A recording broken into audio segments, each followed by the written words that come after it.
Hello, welcome to this week's NASCAR Quick Hit here at SHIPIT Nation. I am Eric, also known as TheGame on Discord, and today we will be discussing the Straight Talk Wireless 400, which is taking place at the wonderful Homestead Miami Speedway. As always, please go ahead and hit that like button. And please subscribe if you haven't already. It really does go a long way in helping us with the YouTube algorithm. And subscribing is free. So go ahead and click that button if you haven't already. Before we break down the Straight Talk Wireless 400 taking place at the Homestead Miami Speedway, let me go ahead and mention, of course, us here at SHIPIT Nation. If you have been living under a rock these past few weeks, you may not be aware that SHIPIT Nation and SaberSim have joined forces and combined to provide you the best content and the best optimizer in the game. On your screen right now shows you the 4 different all access content packages. I personally recommend the all access optimizer starter package for $129 a month. But yeah, you will not find a better value in the DFS space than here at SHIPIT Nation with our partnership with SaberSim. So if you haven't already, join us on this rocket ship. All right, let's go ahead and get my screen share back up here. Boom. We're firing on all cylinders. I'm going to grab a drink of water because my voice is already going out. And let's talk NASCAR. TV coverage this week is on Fox Sports 1 in America and TSN Plus in Canada, and race coverage begins at 3 o'clock Eastern time. So 3 o'clock Eastern time on Sunday, Fox Sports 1 in America and TSN Plus in Canada. This week, once again, NASCAR is on a steep, high-banked 1.5-mile intermediate track. And there are roughly 186.9 Dominator points available. And why I say roughly is because the amount of fastest laps could potentially change each week because caution laps do not count as fast laps. So that's why I say roughly.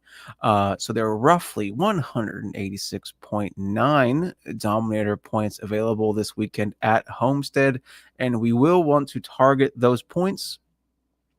Truthfully, I'm not sure how many Dominators I will be using this week per lineup. So make sure you tune in to the slate plan over on ShipItNation.com for my final thoughts on that. This week, there were no major accidents during practice and qualifying. So yeah, let's go ahead and break down our starting lineup. Minimize this. Let me get my notes up here. All right. Starting off with our pole sitter, Alex Bowman. Bowman, the showman, had decent practice speeds. However, his intermediate average finish in the next gen era is 15th. So while I do think he will lead some of the opening stages of the race on Sunday, I have a feeling he will be falling backwards. Next up, starting in second, is Josh Berry, last week's winner, Josh Berry. Friendly reminder that this is a Penske prepared Ford. So I know this is a Wood Brothers team, but in your mind, just consider this a fourth team Penske car. Practice, as you can see on the stone, nothing at all to write home about. And he only has one start here ever in the next-gen car in the Cup Series, which was last year and which was an 11th place finish. I think Josh Berry is officially should be in your player pool every week category, especially at the price tag. I just am not sure how much I will get to him this week due to some of the other plays down the board. Starting third, Noah Gragson. he was very strong in practice, but what really jumps out to me is that he had those strong speeds in the first practice group, or Group A. Group A had by far the best track conditions during practice on Saturday. On the flip side of that, however, he did back up those very strong practice speeds with a third place qualifying effort. For $6,600, I have to assume he will fall backwards, but I think I'll take a chance on some Noah Gragson in the player pools, at least as far as some big GPPs go. Next up, starting fourth, Chase Briscoe. He had a solid practice, but his speeds fell off as the run progressed during practice, which is a bit concerning. But he is the highest qualifying Joe Gibbs racing car. And much like I said about Barry earlier, he should also be in consideration for your player pool each week, just due to the upside he has. Starting in fifth is William Byron. Look, as you can see, A+ for recent form, A+ for track rank, A+ for track type rank, and his practice speeds got better and better and better as the run got longer and longer and longer. That is exactly what we are looking for out of a Dominator play.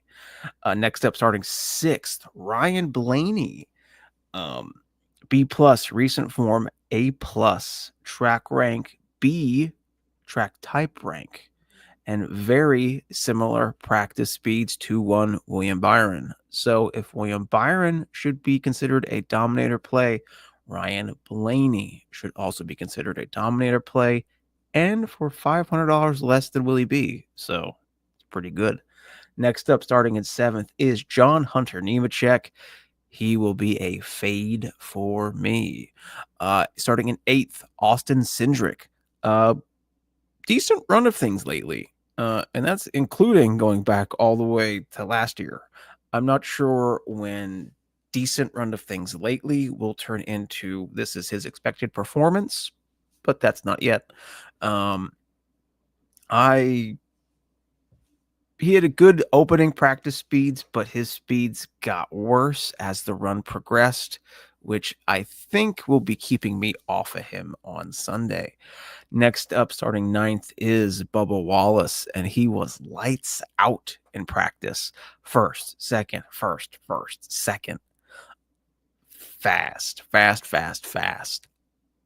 But much like third place starting Noah Gragson, he set these fast practice speeds in the first practice group, which is when the track was at its fastest.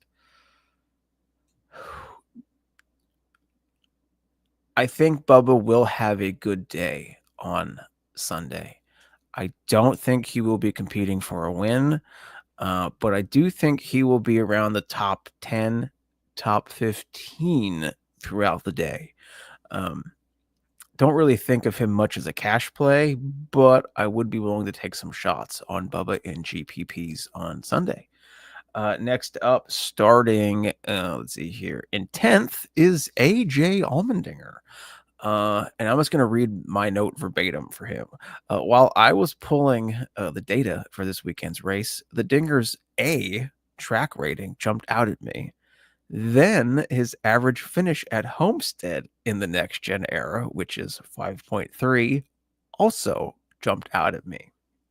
That 5.3 average finish at Homestead for Dinger is tied for the best at Homestead in the next gen era, tied with Christopher Bell. Yeah, AJ Allmendinger tied for the best average finish at Homestead in the next gen era with Christopher Bell. Now, the sample size is small, only 3 races at Homestead in the next gen era. Still, you can't ignore it, right? You can't ignore it. His practice speeds were terrible, but he can get the job done. So I will absolutely be playing the dinger on Sunday. Starting 11th, Chris Buescher. This is the kind of track that Buescher should absolutely excel at, but he's been very average. 0 laps led and an average finish of 16th, which would normally be enough for me to keep off of him. However, his long run practice speeds did look decent, so he should be considered. Next up, starting in 12th, is Joey Logano. Practice showed that Logano is super slow on the short run, but picks up the pace as the green flag run continues, which is exactly what we want at Homestead and what we expect a normal Homestead race to be. Normal Homestead races have long green flag runs. So you want a car that gets faster as the run progresses, which is what practice showed Joey Logano to have. Next up, starting at 13th, is Ty Gibbs, and I'm not going to mince words. Ty Gibbs has been trash this season. Trash. However, his long run practice speeds were very encouraging. However, I really cannot confidently recommend playing him until he manages to put a decent day together. Not even a decent finish. I need a whole decent day out of him. Maybe even a whole decent weekend. And this could be maybe that weekend because he had a decent practice and he started 13th, but he's been dog water all season, and I can't in any confidence recommend playing him until he whips back into shape. Starting in 14th is Kyle Larson. He was going for the triple this weekend. He came up just a little bit short in the Xfinity race. However, he is A's across the board. He was fantastic in practice, and he should absolutely be considered a Dominator play. Next up is Carson Hocevar, starting 15th. Other than Josh Berry, Hocevar has the best Vegas odds to win at his price point. Plus, the car looked good in practice. Next up, starting 16th, is Christopher Bell. He should always be in your player pool as always. However, I am holding him out of my Dominator pool due to his long run practice speeds. However, we should not at all be surprised if he leads a ton of laps and potentially stinks up the show. Next up, starting 17th, is Zane Smith. He is the teammate to third place starting Noah Gragson. Solid practice speeds for the price point, but much like Noah, he did practice in Group A, which would have had the better track conditions. Chase Elliott is starting 18th, and he is ranked 5th overall in the 30-lap practice. He gives you top 15 to top 10 upside from the 18th starting position. Starting in 19th, Riley Herbst. This is Riley's first visit here in the next-gen car. Nothing at all to write home about as far as the practice is concerned, especially since it is in Group A. However, he is in fantastic equipment for only $5,500 on DraftKings. So you could do worse. Next up, 20th is Riley's 2311 teammate, Tyler Reddick. Reddick excels at all 1.5 mile intermediate tracks, which have high tire wear, and you can rip the top, which is run the top line, which is exactly the type of track Homestead is. So love me some Reddick on Sunday. 21st, Justin Haley. I'm very interested in seeing how Justin Haley's race unfolds on Sunday, as this is the best car for him and the best team he's ever had at Homestead. So while his track rank and his track type rank don't look the best, they did come with slower teams and slower cars. So I don't mind taking a chance on Haley on Sunday. Starting 22nd, Kyle Busch. He had a dreadful practice and has not been strong at all at Homestead in the next-gen era. It pains me to do this, but I think Kyle Busch will be a healthy scratch for me on Sunday. 23rd, Denny Hamlin. Denny finally landed a big-time sponsor in Progressive, and he celebrated in style by qualifying 23rd. However, Danny gives you race-winning upside from that 23rd starting position, and he will want to put a good day on for his brand new sponsor, Progressive. And hell, maybe we will see Denny and Flo in a commercial soon. Next up, 24th place, Cole Custer. Awful practice speeds from Group A when the track was its best. Fading Mr. Custer until the car and team shows some kind of improvement. Starting 25th, Melon Man, Ross Chastain. Slow in practice, followed by a slow qualifying performance.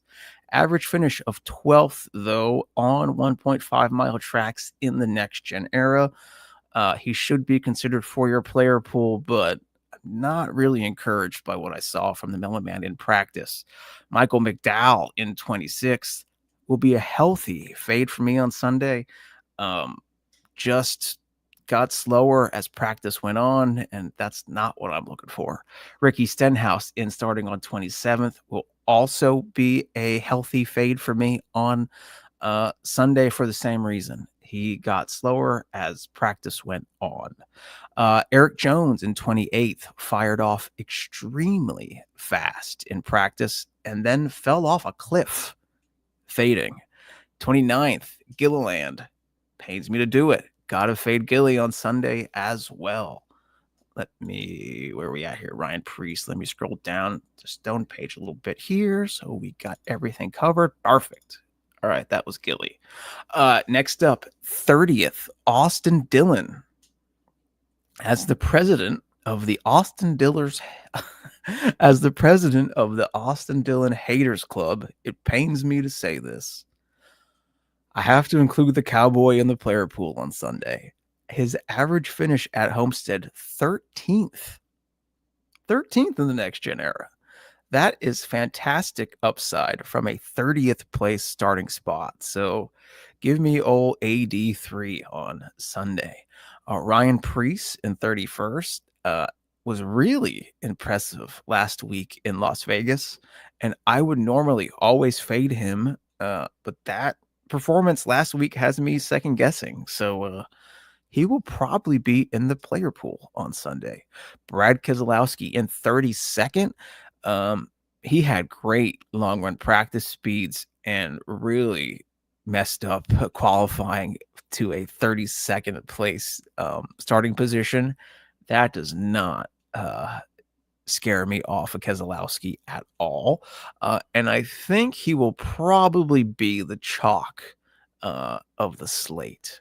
Starting 33rd, mi amigo Daniel Suarez. He had a much better practice than teammate Ross Chastain, but a worse qualifying effort. He will be in the pool simply due to starting position and the equipment he's in. 34th, Ty Dillon. Slow practice, just like his teammate AJ Allmendinger, but unlike AJ Allmendinger, he had a very slow qualifying effort. He should, though, be considered for your player pool due to his very cheap price tag and his teammate that we assume will have speed. Next up, 35th, Shane Van Gisbergen. This is the first time at Homestead in a next-gen car for SVG, and he was slow across the board in practice and followed that up with a slow qualifying effort. I love SVG, but like I mentioned last week, I will be unrolling him and playing him once he gets to some of these tracks a second time. And for Homestead, that won't be till next year, at least in a cup car. 36, we have Cody Ware. That's a fade. And 37th, JJ Yaley, fade. My opinion, I would remove Cody Ware and JJ Yaley from your player pool right away, and then just work from there. That is it for me. That's all the notes I have for the Straight Talk Wireless 400 taking place at the Homestead Miami Speedway. As always, if you have any questions, please feel free to hit me up on the Discord. And as always, let's ship it.